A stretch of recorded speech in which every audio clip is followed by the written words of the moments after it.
पटना उच्च न्यायालय ने 94,000 शिक्षकों की बहाली पर 4 सितंबर तक लगाई रोक।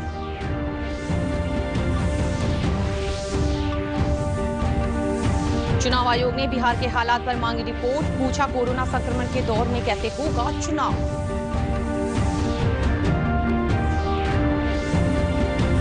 प्रदेश में कोरोना संक्रमितों की संख्या में बढ़ोतरी जारी, पटना का टूटा रिकॉर्ड, एक ही दिन में मिले 95 मरीज।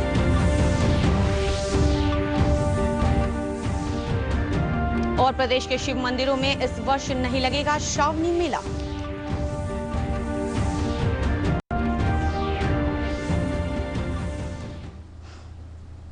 नमस्कार, मैं हूं प्राची। आइए देखते हैं समाचार विस्तार से। पटना उच्च न्यायालय ने 94,000 प्राथमिक शिक्षकों की बहाली प्रक्रिया पर रोक लगाते हुए राज्य सरकार से जवाब तलब किया है। कोर्ट ने 4 सितंबर तक इस मामले पर जवाबी हलफनामा दायर कर स्थिति स्पष्ट करने का निर्देश दिया है। दिसंबर 2019 में केंद्रीय शिक्षक पात्रता परीक्षा पास 71 अभ्यर्थियों की रिट याचिका पर सुनवाई हुई। इन अभ्यर्थियों की मांग है कि शिक्षक नियोजन प्रक्रिया में दिसंबर 2019 में पास CTET पास अभ्यर्थियों को भी नियोजन प्रक्रिया में शामिल किया जाए। इस मामले पर हाईकोर्ट ने राज्य सरकार से पूछा है कि क्या नियुक्ति के मापदंड में परिवर्तन किया जा सकता है। बिहार विधानसभा के मद्देनजर चुनाव आयोग ने निर्वाचन विभाग से बिहार की हालत पर रिपोर्ट मांगी है। आयोग ने राज्य निर्वाचन आयोग को पत्र लिखकर पूछा है कि राज्य के हालात कैसे हैं, कोरोना संक्रमण की चुनौती के बीच किस तरीके से चुनाव कराया जाए। बूथों पर सोशल डिस्टेंसिंग से जुड़े सुझावों के साथ यह रिपोर्ट मांगी गई है। राज्य की रिपोर्ट का अध्ययन करने के बाद ही चुनाव आयोग इस मामले पर फैसला करेगा।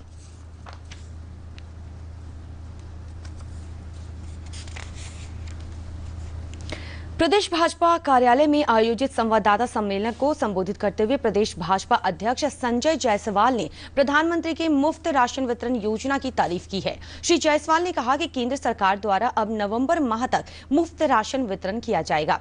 इस योजना से बिहार के लोगों को सबसे ज्यादा फायदा पहुंचेगा। उन्होंने कहा कि one nation one ration card योजना से अब पूरे देश में कहीं भी राशन कार्डधारी राशन ले सकेंगे।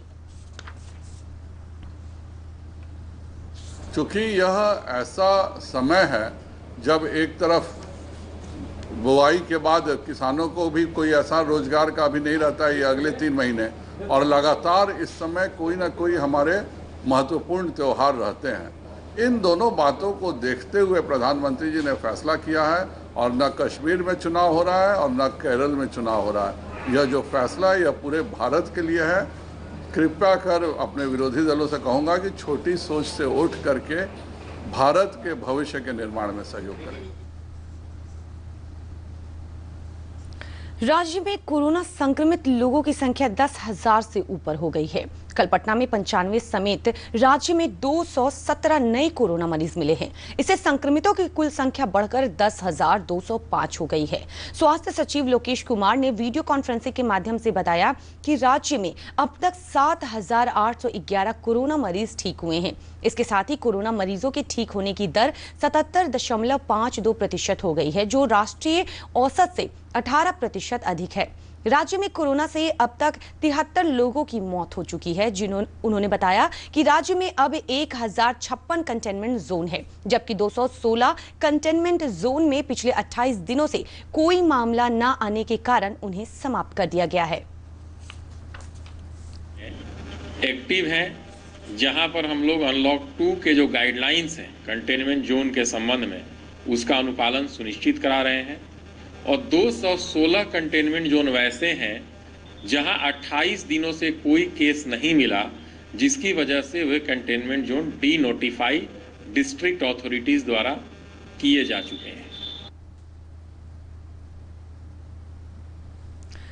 राज्य के शिव मंदिरों में श्रावणी मेला के आयोजन पर रोक लगा दी गई है। सभी शिव मंदिर 4 अगस्त तक बंद रहेंगे। श्रद्धालुओं से अपने अपने घरों में रहकर श्रावणी पूजा करने का आग्रह किया गया है। राज्य सरकार ने 20 जून को श्रावणी मेला के संबंध में कुछ शर्तों के साथ जलाभिषेक कर शिव मंदिर में पूजा अर्चना करने की अनुमति दी थी। अब उसमें संशोधन किया गया है। बिहार धार्मिक न्यास परिषद ने निर्णय लिया है कि कोरोना का प्रसार रोकने के लिए श्रावणी मेला पर रोक लगाई गई है। मेले में श्रद्धालुओं की भीड़ होती है, जिससे संक्रमण फैलने की आशंका है। इसी को देखते हुए शिव मंदिरों में जहां भी श्रावणी मेला मेला, जलाभिषेक या कांवड़ यात्रा का आयोजन होता है वहां पर 4 अगस्त तक पूजा पर रोक लगा दी गई है। प्रवासी कामगारों को स्थानीय स्तर पर रोजगार मुहैया कराने के लिए उद्योग विभाग के सौजन्य से वैशाली जिले के हरिवंशपुर डीआरसीसी भवन में रोजगार निबंधन मेले का आयोजन किया गया। इस मेले में विभिन्न विभागों द्वारा स्टॉल लगाकर प्रवासी कामगारों से उनके कार्य अनुभव की जानकारी ली गई। इस संबंध में परियोजना के उप निदेशक सियाराम साहू ने बताया कि मेले में विभिन्न क्षेत्रों के लोग अपना निबंधन करा रहे हैं। वाले विभाग हैं, वो पीडब्ल्यूडी हो, पीएचईडी हो, आरडब्ल्यूडी हो, बिल्डिंग हो, उन सारे लोगों का स्टॉल है। प्लस पशुपालन का, फिशरी का, डेयरी का, बैंक है, इंडस्ट्री है, सारे लोग यहाँ लगे हुए हैं। लोगों का एक लिस्टिंग हो रहा है और उसमें से एक छटाई होगा कि कौन लोग क्या करना चाहते हैं और उनके स्किल के अनुसार उनको काम देने का प्रयास किया जाएगा। रोजगार निबंधन मेले में आए एक कामगार ने सरकार के इस प्रयास की सराहना की और कहा कि इससे स्थानीय स्तर पर हमें रोजगार मिलेगा। या ऐसे नरेगा हो, जो भी रोजगार मिले हम लोगों को चाहिए। पटना जिले के बाढ़ अनुमंडल की आर्थिक रूप से कमजोर महिलाओं के बीच कृषि मंत्री प्रेम कुमार ने 1000 रेडियो सेटों का मुफ्त वितरण किया। इससे महिलाएं सामुदायिक रेडियो स्टेशन से प्रसारित होने वाले कार्यक्रम सुनकर इससे लाभ उठा सकेंगी।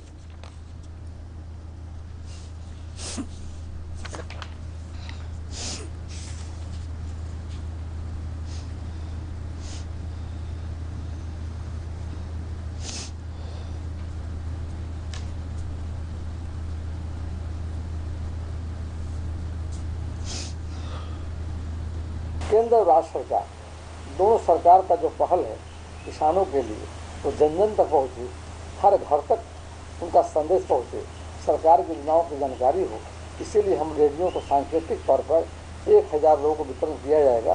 उसमें 5 मतलब सांकेतिक तौर पर इसलिए दे रहे हैं कोविड-19 के वजह से, ताकि मैं देख रहा हूँ कि बड़ी जो मतलब भीड़ लगा 1000 आदमी को जहाँ था नहीं जा करके, इसीलिए हमें सावधानी बरतते हुए, दूरी बनाते हुए, और हमारी जो किसान महिलाएं जो आई हैं, बंधु जो आए, भाई बहन जो आए हैं, जाकर के उनको पारी पारी हम बुलाएंगे और उनको हम वितरण करने का काम करेंगे।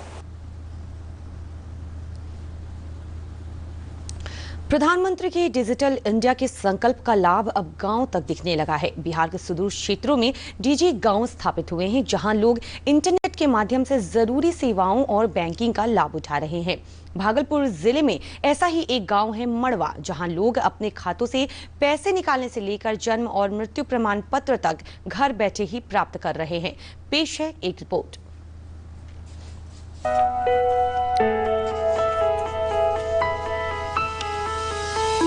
ये है भागलपुर जिले का मड़वा गांव। इस गांव में स्थित कंप्यूटर सेंटर पर ये छात्रा माइक्रोसॉफ्ट कंप्यूटर बेसिक्स के साथ साथ दूसरे ज़रूरी सॉफ्टवेयर का प्रशिक्षण ले रही है। अंजलि इसी गांव की है और फर्राटे से अंग्रेजी बोल रही हैं। Now I'm doing Microsoft Office. I've opened that and I'm doing the results of some children's that I know, and I want to know about their total score. That's why I'm doing.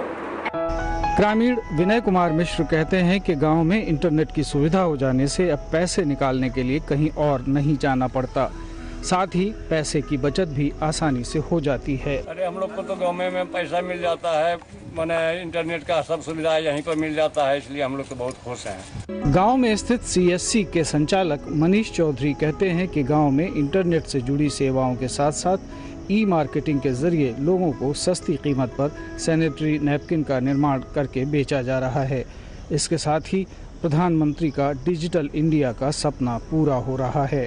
देश है भारत सरकार की जो digital India programme है, digital सेवा का उद्देश्य बस उसी को साकार करने का है कि भारत के आम दूर दराज फैले हुए ग्रामीण क्षेत्र तक भी डिजिटल सेवा की पहुंच। और इसमें अभी जैसे हम लोग ये स्त्री स्वाभिमान प्रोजेक्ट है, जिसके थ्रू हम लोग गांव में अभी सैनिटरी नैपकिन का भी फैक्ट्री लगा के सीएससी के तरफ से ही लगाए हुए हैं, जिससे क्या है कि आम महिलाओं तक ये सैनिटरी नैपकिन जो 100% हाइजीनिक मटेरियल से बना हुआ है, सस्ते दरों पे, क्योंकि बाज़ार में जो बहुत ऊंची लागत होती है, लेकिन यहाँ पर सस्ते दरों में हम उपलब्ध करा रहे हैं। भागलपुर जिले के बिहपुर प्रखंड का मंडवा गांव विकास की नई इबारत लिख रहा है। न सिर्फ यहां लोग डिजी साक्षर हो रहे हैं, बल्कि इसका लाभ उठाकर तरक्की की मंजिलें भी तय कर रहे हैं। भागलपुर से प्रेमजीत सिन्हा की रिपोर्ट, दूरदर्शन समाचार, पटना।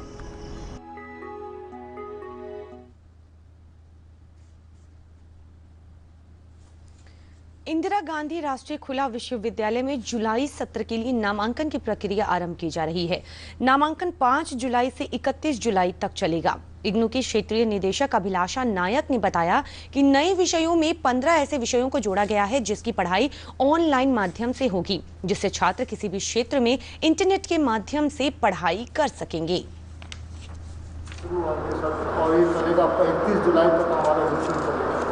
141 प्रोग्राम है टोटल जिसमें एडमिशन हो रहा है।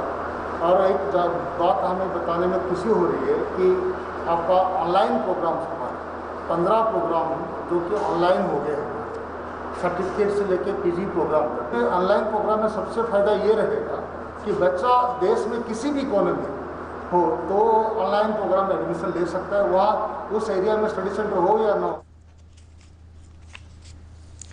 राज्य में मॉनसून कमजोर पड़ गया है। पिछले 24 घंटों के दौरान बिहार के उत्तर पूर्व, दक्षिण पूर्व और उत्तर पश्चिम हिस्सों में कुछ स्थानों पर हल्की से लेकर मध्यम वर्षा हुई है। अधिकतम 7 सेंटीमीटर वर्षा सोनो में हुई, जबकि जलालपुर और त्रिवेणी में 5 सेंटीमीटर वर्षा रिकॉर्ड की गई है। मौसम विभाग ने अगले 2 दिनों में दिन के तापमान में 1 से 2 डिग्री का परिवर्तन होने का अनुमान व्यक्त किया है।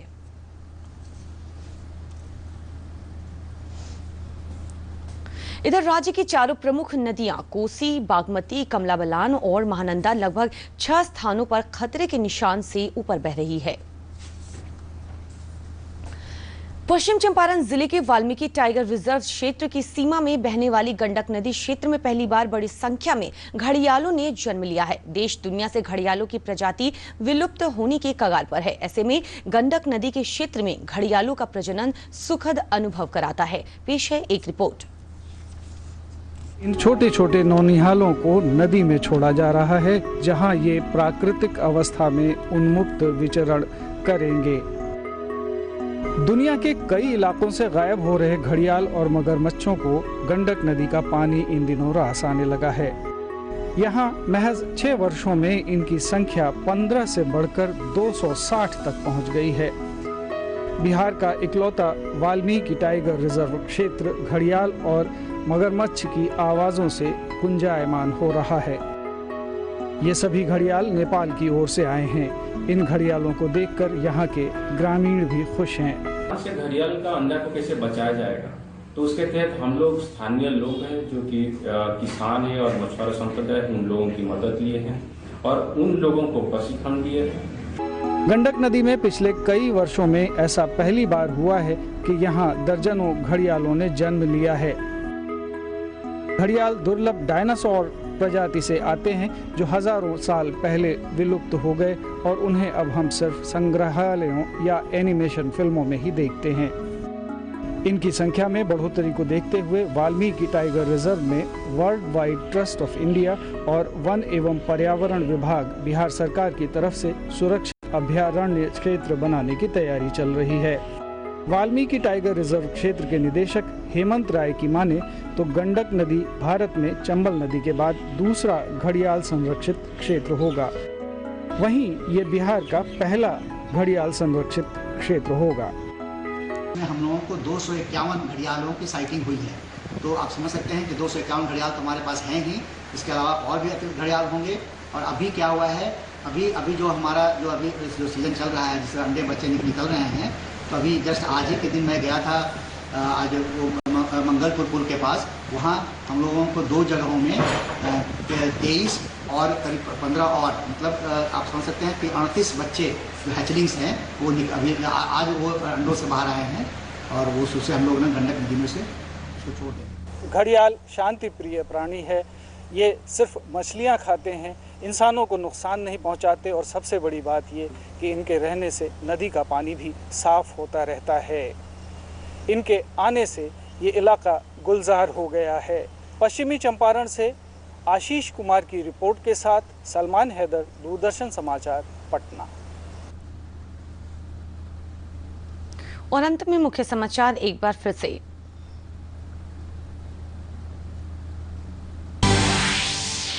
पटना उच्च न्यायालय ने 94,000 शिक्षकों की बहाली पर 4 सितंबर तक लगाई रोक।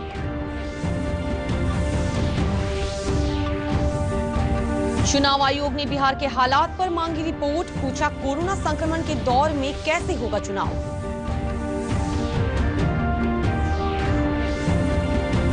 प्रदेश में कोरोना संक्रमितों की संख्या में बढ़ोतरी जारी, पटना का टूटा रिकॉर्ड, एक ही दिन में मिले 95 मरीज।